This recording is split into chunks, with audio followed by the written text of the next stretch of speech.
Hello student, welcome to Originative Science. Today we are going to discuss NCERT class 8th chapter number 7, that is conservation of plants and animals.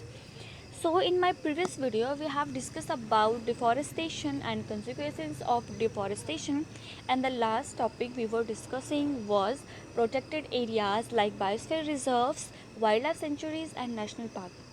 And now in this video we are going to discuss briefly about biosphere reserves, national parks and wildlife sanctuaries.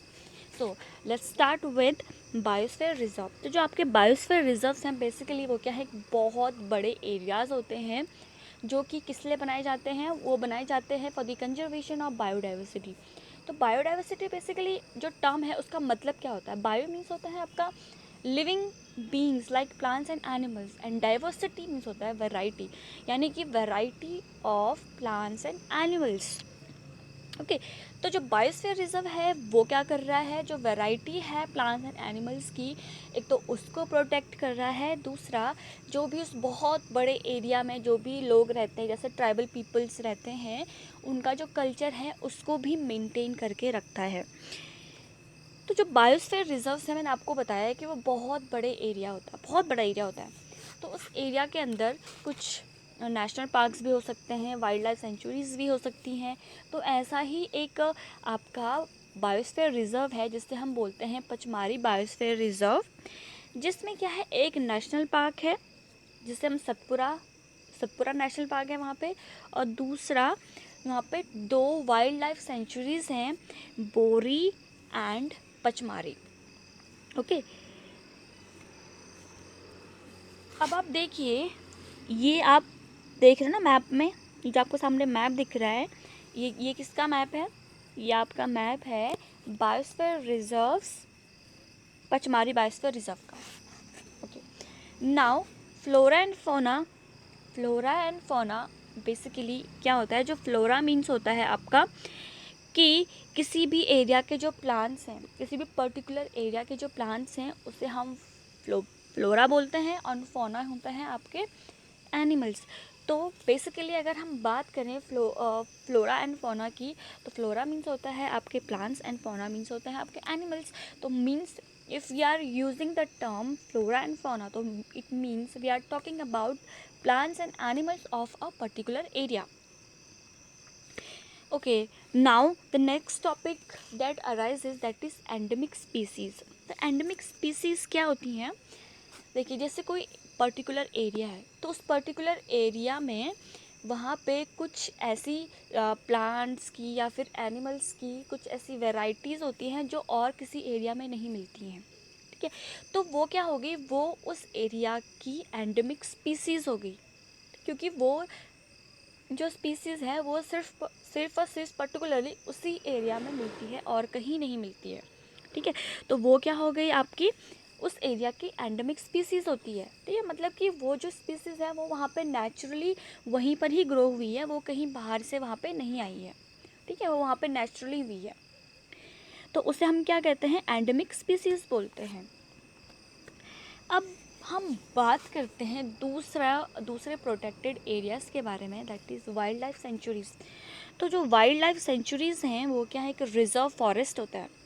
क्या होता है, reserve forest होता है जिसके अंदर हम जो wild animals होते हैं उनको प्रोटेक्शन प्रोवाइड करते हैं उनके नेचुरल हैबिटेट में. ठीक है, जैसे आपका जू है, जू में आप क्या करते हो, जू में आप देखते हो ना, हम एनिमल्स को पकड़ के लेके आते हैं और उसे वहाँ पे क्या करते हैं, मतलब हम वहाँ पे उसको आर्टिफिशियल हैबिटेट प्रोवाइड करने की कोशिश करते हैं, है ना. लेकिन बेसिकली क्या है, वो उसका नेचुरल हैबिटेट तो नहीं है ना. हमने मतलब वहाँ पे वो कंडीशंस बनाई हैं उसको, जैसे हम एक्वेरियम करते हैं, एक्वेरियम में भी हम क्या करते हैं, कुछ वहाँ पे स्टोन्स रखते हैं ऐसे, क्या लगाते हैं, वो एरेटर लगाते हैं ताकि उसमें ऑक्सीजन का सप्लाई होता रहे.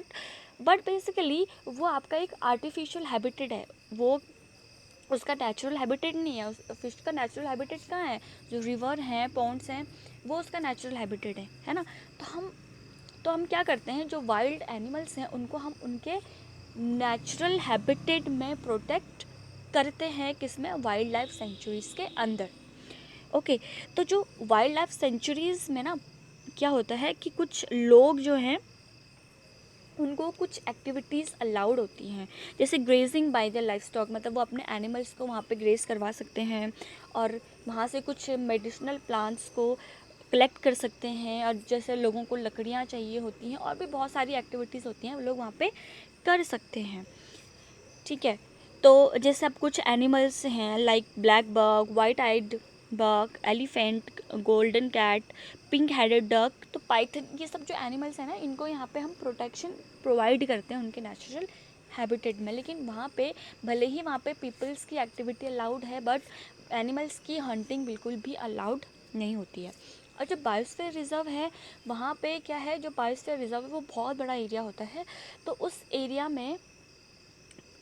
को ना, बायोस्फीयर रिजर्व्स को हम कुछ पार्ट में डिवाइड करते हैं। जैसे कि जो बफर जोन होता है ना, मिडिल जो सबसे सेंटर वाला पार्ट है, दैट इज़ बफर जोन। वहाँ पे किसी की भी एक्टिविटीज़ अलाउड नहीं होती हैं, वहाँ पे कोई भी एक्टिविटीज़ नहीं होती हैं, मतलब बिल्कुल रेस्ट्रिक्टेड एरिया होता है। बाकी जो उसके बाहर का जो एरिया है ना, वहाँ पर थोड़ा बहुत एक्टिविटीज़ अलाउड होती हैं। Then we will talk about national parks. तो नेशनल पार्क्स क्या हैं आपके, ये भी किस लिए बनाए जाते हैं, एनिमल्स को प्रोटेक्ट करने के लिए। तो वहाँ पर भी एनिमल्स को उनके नेचुरल हैबिटेट में ही प्रोटेक्ट करते हैं। और दूसरा, वहाँ पे बिल्कुल भी ह्यूमन बींग्स की, अभी लोगों की इन्वॉल्वमेंट नहीं होता, लोगों की एक्टिविटीज़ बिल्कुल भी अलाउड नहीं होती। वहाँ पे जाने के लिए आपको पहले परमिशन लेनी पड़ती है, ठीक है। लेकिन जो वाइल्ड लाइफ सेंचुरीज़ हैं, वहाँ पे जाने के लिए आपको परमिशन लेने की ज़रूरत नहीं है। तो जो आपका नेशनल पार्क है, उसमें हम लोग जो आपके प्लांट्स हैं, जो उस एरिया के फ्लोरा या फिर फौना है, लैंडस्केप है, हिस्टोरिक ऑब्जेक्ट्स हैं, इनको भी क्या करते हैं, प्रोटेक्ट करते हैं। और जो आपका सतपुरा नेशनल पार्क है ना, वो आपका क्या है, फर्स्ट फॉरेस्ट रिजर्व है इंडिया का। ओके, तो हमने ये सब जो प्रोटेक्टेड एरियाज़ हैं वो बेसिकली बनाए किस लिए हैं, वो इसलिए बनाए हैं ताकि हम प्लांट्स या फिर एनिमल को क्या कर सकें, प्रोटेक्ट कर सकें। अभी आपने प्रोजेक्ट टाइगर के बारे में सुना होगा। तो प्रोजेक्ट टाइगर गवर्नमेंट ने क्यों शुरू किया था, गवर्नमेंट ने शुरू किया था ताकि हम लॉयंस को, जो आपके टाइगर हैं, उनको प्रोटेक्ट कर सकें, ठीक है। क्योंकि जो आपका टाइगर था ना, वो क्या हो गया था, वो एंडेंजर्ड एनिमल्स की कैटेगरी में चला गया था। एंडेंजर्ड एनिमल्स क्या होते हैं, एंडेंजर्ड एनिमल वो एनिमल्स होते हैं जो बिल्कुल ही ख़त्म होने की कगार पे हों, ठीक है, which are at the word of extinction, जो क्या है, बिल्कुल ख़त्म होने की कगार पर हैं, बिल्कुल बिल्कुल ही विलुप्त होने वाले हैं, ठीक है, उन्हें हम बोलते हैं एंडेंजर्ड एनिमल्स। तो टाइगर भी क्या हो गया था, बिल्कुल एंडेंजर्ड एनिमल्स की कैटेगरी में चला गया था। क्यों एंडेंजर्ड एनिमल्स की कैटेगरी में चला गया था, क्योंकि लोग उनको क्या करते थे, हंट करते थे फॉर किस लिए, उनकी स्किन के लिए, है ना, और भी बहुत सारे पास होते हैं जिनको लोग बेच के क्या करते हैं, पैसे कमाते हैं, ठीक है। तो इसलिए लोग क्या है, उनको मार रहे थे, तो इसकी वजह से जो इनकी पॉपुलेशन है वो बिल्कुल कम हो गई थी।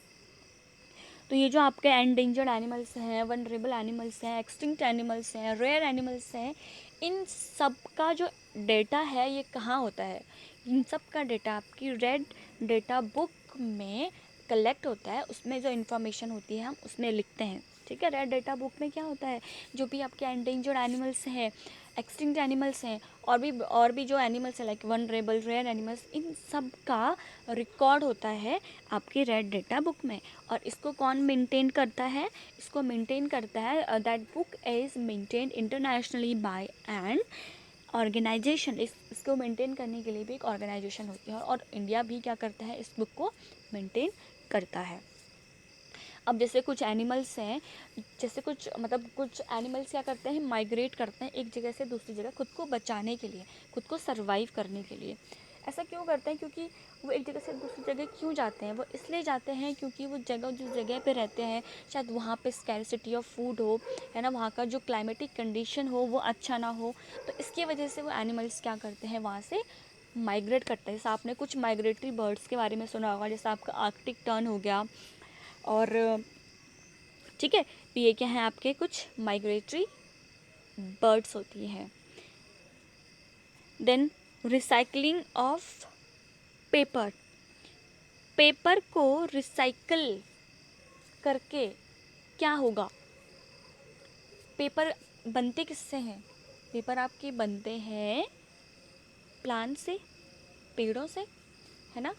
तो जितने ज़्यादा हम फ्रेश पेपर यूज़ करेंगे उतने ज़्यादा हम पेड़ काटेंगे। तो अगर हम पेड़ों को ना काटें, ठीक है, जो क्योंकि पेड़ों को ना काटें, पेड़ों को नहीं काटेंगे तो पेपर भी नहीं बनेंगे, है ना, मैन्युफैक्चरिंग का पेपर नहीं होगी। तो हमें क्या करना चाहिए, जो पेपर है ना हमें उनको रिसाइकल करना चाहिए। उनको पेड़ों की कटिंग को रोकने के लिए, कम करने के लिए हमें क्या करना चाहिए, पेपर को रिसाइकल करना चाहिए ताकि हम पेड़ों को बचा सकें। क्योंकि आपको पता है एनिमल्स डायरेक्टली और इनडायरेक्टली हम प्लांट्स पे डिपेंड हैं, है ना, तो इसलिए हमें प्लांट्स को प्रोटेक्ट करना चाहिए। ओके, प्लांट्स को प्रोटेक्ट करने के साथ साथ हम क्या कर सकते हैं, एनर्जी को सेव कर सकते हैं जो आपके पेपर को बनाने में यूज़ हुई है। और दूसरा जो वाटर पेपर की मैन्युफैक्चरिंग में यूज़ हुआ, हम उसको भी सेव कर सकते हैं। देन आपका है रिफॉरेस्टेशन। रिफॉरेस्टेशन आप इससे मतलब समझ रहे होंगे, दोबारा फॉरेस्टेशन, ठीक है, दोबारा से फॉरेस्ट जनरेट करना। अभी जैसे कुछ फॉरेस्ट होता है जो ख़राब हो जाते हैं, डैमेज हो जाते हैं, लोग पेड़ों काट देते हैं या कभी आग लगने की वजह से जो फॉरेस्ट हैं वो पूरे ख़राब हो जाते हैं। तो ऐसे फॉरेस्ट को हम दोबारा से क्या कर सकते हैं, रीजनरेट, रिफॉरेस्टेशन वहाँ पे कर सकते हैं। रिफॉरेस्टेशन क्या होता है, restocking of the destroyed forest by planting new trees. हम वहाँ पे न्यू प्लांट्स को लगा के क्या कर सकते हैं, वहाँ पे रिफॉरेस्टेशन कर सकते हैं। तो जो भी आप प्लांट्स वहाँ पे लगा रहे हो वो प्लांट्स क्या होने चाहिए, उसी मतलब ऐसे प्लांट्स होने चाहिए जो उस फॉरेस्ट में मिलते हों, है ना। अगर आप किसी दूसरे फॉरेस्ट के प्लांट वहाँ पे लगाओगे तो शायद वो प्लांट वहाँ पे सरवाइव ना कर सके, क्योंकि क्या क्या पता उसके वहाँ पर जहाँ से वो फॉरेस्ट जहाँ से वो प्लांट आप वो प्लांट लेके आए हो उसकी जो क्लाइमेटिक कंडीशंस हैं वो डिफरेंट हो और वहाँ उसको डिफरेंट क्लाइमेटिक कंडीशंस मिल रही हों, है ना। तो मे बी शायद वो प्लांट वहाँ पे सरवाइव ना कर सके। तो इसलिए हमें हमें ये ढूंढना है कि ये मतलब हमें उसी प्लांट को लगाना है जो प्लांट उस फॉरेस्ट में मिलता हो, ठीक है। और जो आपका रिफॉरेस्टेशन है वो नेचुरली होता है, क्योंकि आपको पता है नेचर खुद को क्या करती है, चेंज करती रहती है। नेचर में खुद ब खुद चेंजेस आते रहते हैं, ठीक है। Okay, so that's all with your chapter.